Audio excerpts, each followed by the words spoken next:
Mamy w zasobach archiwalnych zdjęcia wykonane przez samych Niemców, nie tylko SS-manów, także żołnierzy Wehrmachtu, na których oni chlubią się, że upokarzają Żydów, zwłaszcza żydowskich mężczyzn, obcinając im włosy, zaprzęgając do ciężkich prac fizycznych, plując na nich, zaprzęgając do wozów, robią sobie uśmiechnięci żołnierze w galowych mundurach zdjęcia.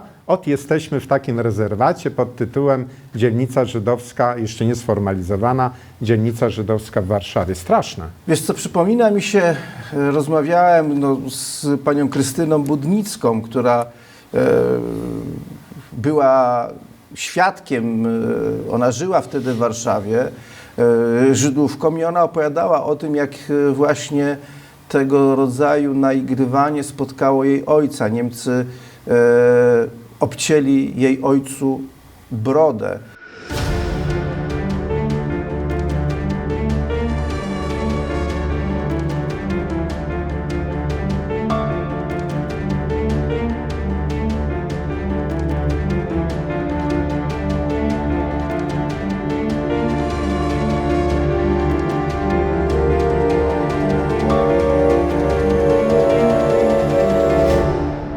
Już było wiadomo, że coraz mniej jesteśmy zdolni do ratowania życia, a coraz bardziej stajemy się dawcami cichej śmierci. W poszukiwaniu tej łaski, cichej śmierci, pewnego dnia bezdomny dzieciak w łachmanach rozebrał się do naga przed bramą szpitalną w zimny jesienny dzień i krzyczał głosem rannego psiaka, żeby go zabrać do szpitala, bo jest sam i głodny i zmarznięty. A ja, wychodząc wieczorem ze szpitala, nadepnąłem na coś miękkiego. Trup niemowlęcia, obrzęknięty, przykryty gazetami. Głodne dzieci, coraz więcej ich było na oddziale wewnętrznym, aż wreszcie zajęły wszystkie łóżka. Codzień rano obchodziliśmy sale wciąż jeszcze białe, ale białością, która stała się bladością śmierci. Co rano patrzyliśmy na rozdęte, zniekształcone ciała, na twarze, pozbawione wyrazu, i z tym samym przerażeniem odczytywaliśmy wiek stworzeń bez wieku. 4, 5, 6, czasem 10, 12 lat. Patrzyły na nas oczy bez dna, oczy tak strasznie poważne i smutne, jakby cały żal 2000 lat diaspory znalazł w nich wyraz. Głód jest rzeczą straszną, a to był głód prawdziwy, ten, który zabija. Fragment wspomnień Adiny Blady-Szwajgier i więcej nic nie pamiętam.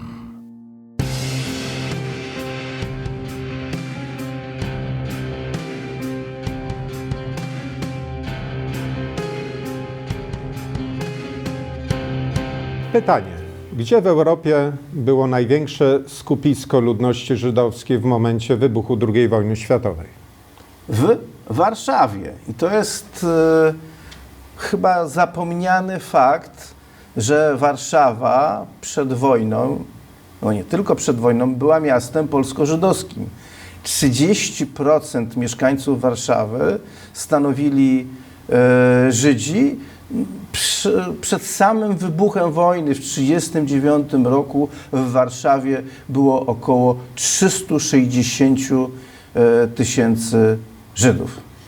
To jest podstawowy fakt, ale tak jak wspomniałeś, często zapominany, kiedy mowa o strukturze ludnościowej przedwojennej stolicy Polski, ale właściwie inne miasta, które znalazły się na przykład w obrębie generalnego gubernatorstwa, takie jak Radom, Kielce czy Lublin, właściwie odzwierciedlały podobną strukturę, ale jednak w tych miastach do 1 września 1939 roku nie było gett, specjalnych dzielnic żydowskich. One dopiero pojawiają się w momencie zniszczenia państwa polskiego przez agresję Niemiec i Związku Sowieckiego w 1939 roku. Stworzenie gett jest jednym z etapów tego wielkiego planu ludobójczego, planu mającego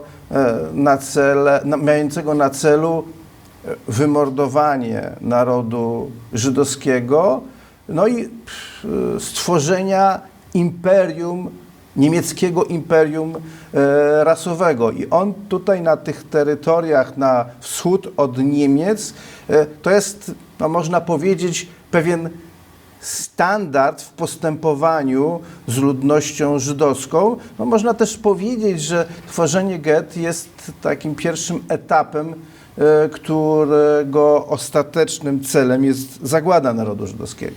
Dodajmy jeszcze, że przed w ogóle powstaniem gett, także tego największego w Warszawie, w październiku 1940 roku, mamy do czynienia z eksterminacją, czy też działaniami eksterminacyjnymi wymierzonymi w obywateli polskich żydowskiego pochodzenia, właściwie już w trakcie kampanii wrześniowej, no bo w ramach tak zwanej akcji Tannenberg, którą Niemcy prowadzą w Wielkopolsce, akcji wymierzonej w polskie elity, giną także przedstawiciele ludności żydowskiej.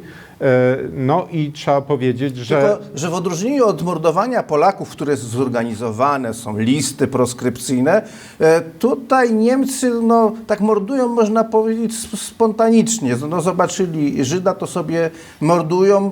Bo z zamiłowania. Z zamiłowania, tak. No to jest... Straszne, ale prawdziwe. Mówimy zamiłowanie, morderstwo z zimną krwią bezbronnych obywateli polskich żydowskiego pochodzenia. Dodajmy, że w czasie bombardowań Warszawy, w czasie kampanii wrześniowej, bombardowań przez Niemcy, szczególnie intensywnie były bombardowane dzielnice polskiej stolicy, gdzie mieszkali Żydzi. Czyli przede wszystkim tak zwana, to się nazywało dzielnica północna, no, czyli część dzisiejszego Śródmieścia, ta część, moglibyśmy powiedzieć, północno-zachodnia. Tak, tutaj Niemcy wybierali szczególnie świadomie te miejsca, ale może już wejdźmy i zacznijmy tę naszą opowieść, no bo to getto to jest dopiero październik, decyzja o stworzeniu getta to jest dopiero październik 1940 roku. Ta decyzja, te getto tak naprawdę, ta ludność żydowska została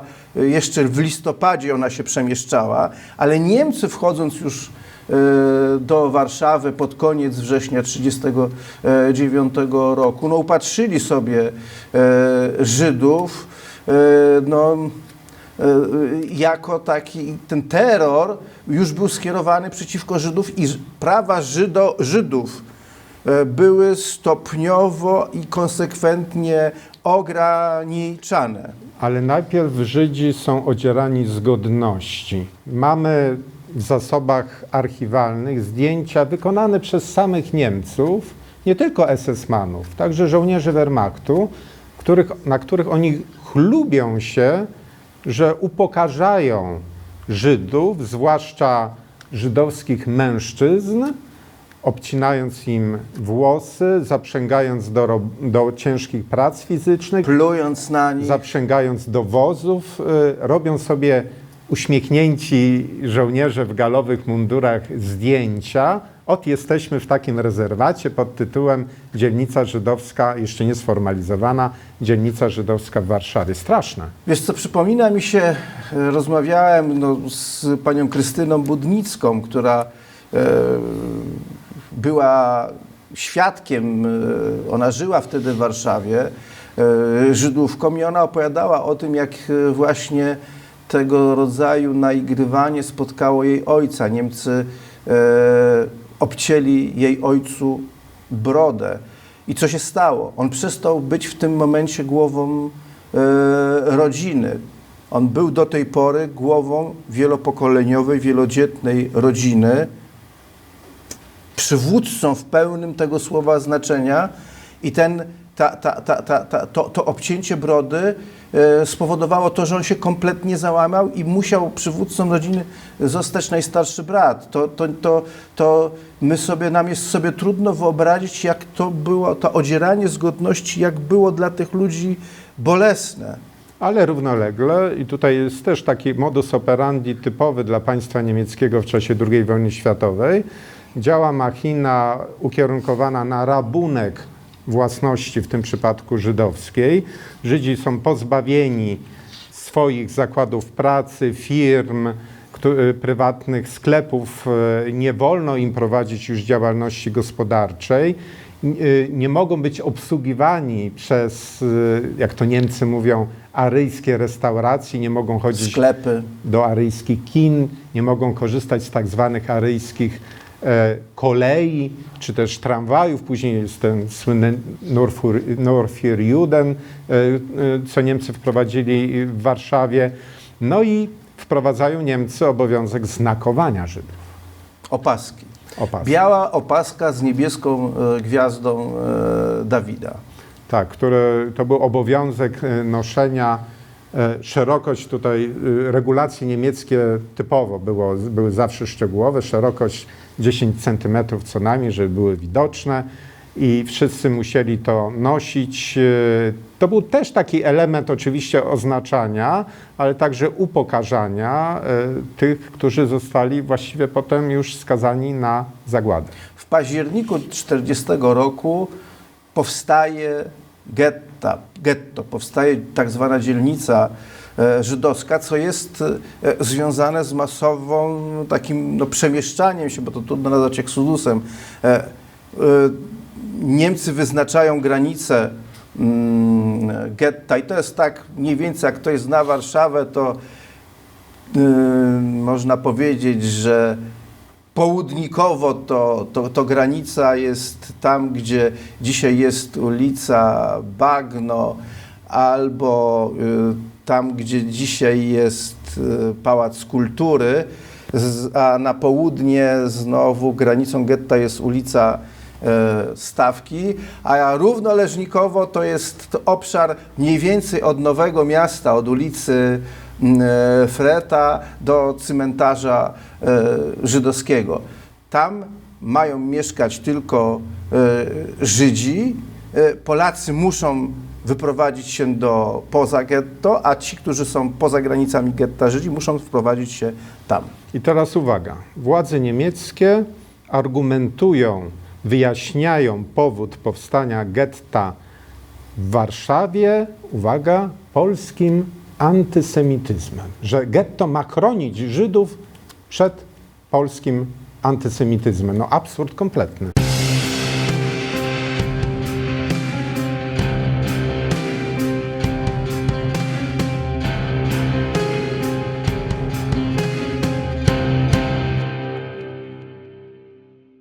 No tak, ale musimy przypomnieć, że były rzeczywiście chuligańskie wybryki, prawdopodobnie, bo tu też widzimy tę technologię niemiecką, tak?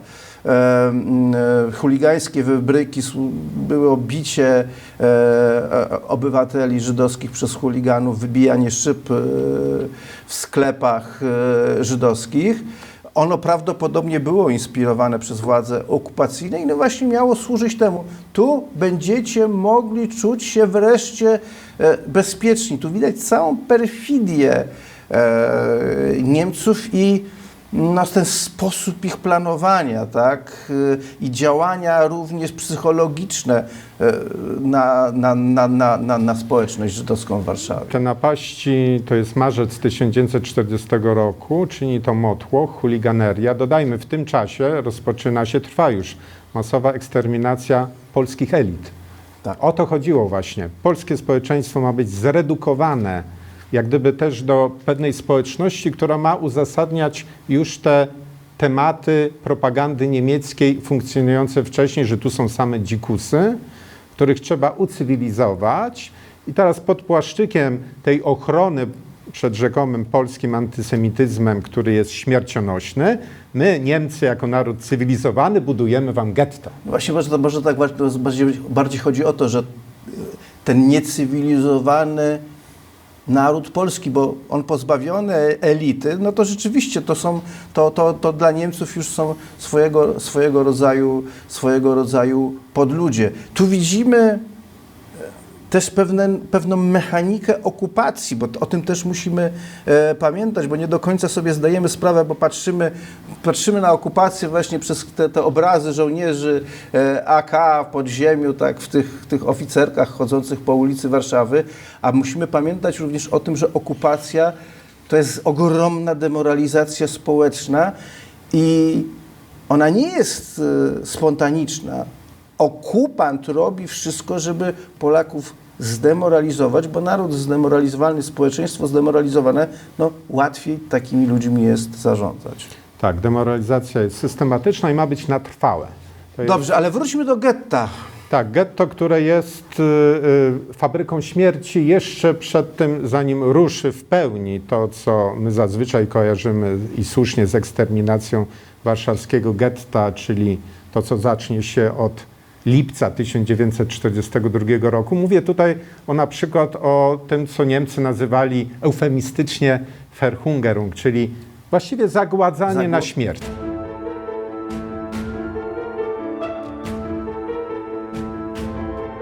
W pewnym sensie utworzenie getta warszawskiego i zamknięcie na jego terenie Żydów warszawskich i Żydów z podwarszawskich miejscowości to był początek końca ich istnienia, ich świata, ich rzeczywistości.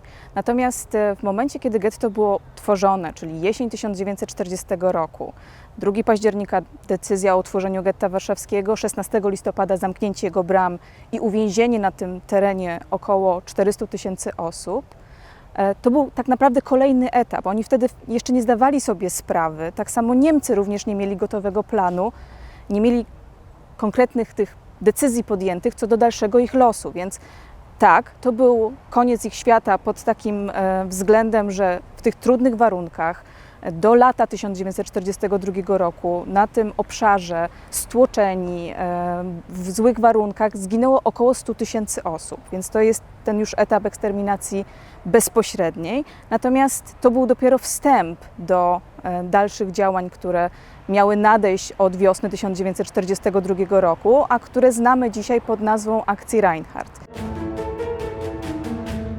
My w tym odcinku mówimy o tym pierwszym etapie, gdzieś go powinniśmy skończyć mniej więcej w kwietniu 1942 roku, bo to jest ta granica, gdzie Niemcy już rozpoczynają terror. Ale to, że nie było szczególnych aktów terroru w tym w roku 1941, no nie znaczy, że Żydzi mieli się w getcie dobrze i rzeczywiście mogli czuć się bezpiecznie, ponieważ w tym okresie zakłada się, że z tych...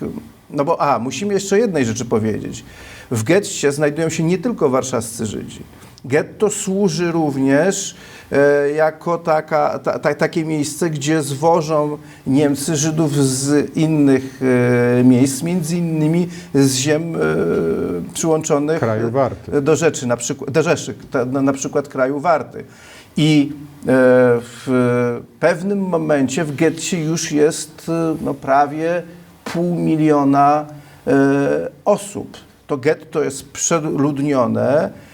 Niemcy świadomie powodują, że tam zaczyna panować głód, bo racje żywnościowe są na poziomie 200-300 kalorii. No i w tym okresie do rozpoczęcia terroru i tak ginie już prawie około 90 000 ludzi. Bez specjalnego terroru ginie 1/5 tych Żydów, czy prawie 1/5 tych Żydów zgromadzonych w getcie. Ale równolegle Niemcy tworzą, można powiedzieć, taką strukturę administracji getta, całkowicie podporządkowanej oczywiście władzom niemieckim. Mówimy tutaj o tak zwanych Judenratach, o tak zwanej żydowskiej służbie porządkowej, czy tak zwanej policji żydowskiej.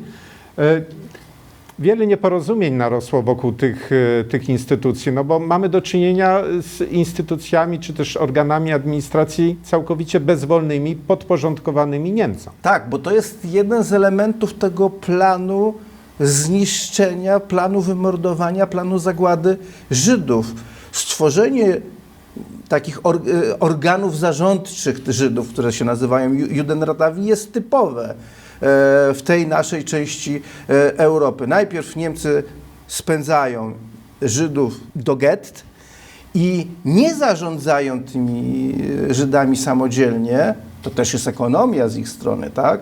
Tylko tworzą struktury z samych Żydów, które zarządzają i utrzymują porządek i wykonują i są w pełni nim, no właściwie można powiedzieć podporządkowane, ale i bezwolne. Trudno tutaj mówić nawet moim zdaniem, kiedy się zbyt pochopnie ocenia czyny tych ludzi, trudno mówić o odpowiedzialności, kiedy no nie ma się na to wpływu. Ci ludzie nie byli wolnymi ludźmi. Niemal wszyscy członkowie Judenratów i tak zwanej żydowskiej służby porządkowej sami zginęli. Trzeba o tym powiedzieć, ale dla uporządkowania. Październik 1940 rok, władze niemieckie tworzą oficjalnie getto w Warszawie, które bramy zamykają się w listopadzie 1940 roku i kiedy można powiedzieć o końcu istnienia getta w Warszawie? Czy to jest rok 1942? Chyba nie, bo o tym jeszcze będziemy mówili w jednym z odcinków naszego cyklu. Będziemy mówili o tak zwanej wielkiej akcji likwidacyjnej, czyli tak naprawdę zagładzie warszawskiego getta, ale tą datą graniczną, której kończy się historia warszawskiego getta, no to jest powstanie w getcie, które wybuchło w kwietniu 1943 roku, ale tak naprawdę takim symbolicznym końcem tej dzielnicy żydowskiej w Warszawie jest połowa maja, kiedy Niemcy wysadzają wielką synagogę na ulicy Tłomackiej.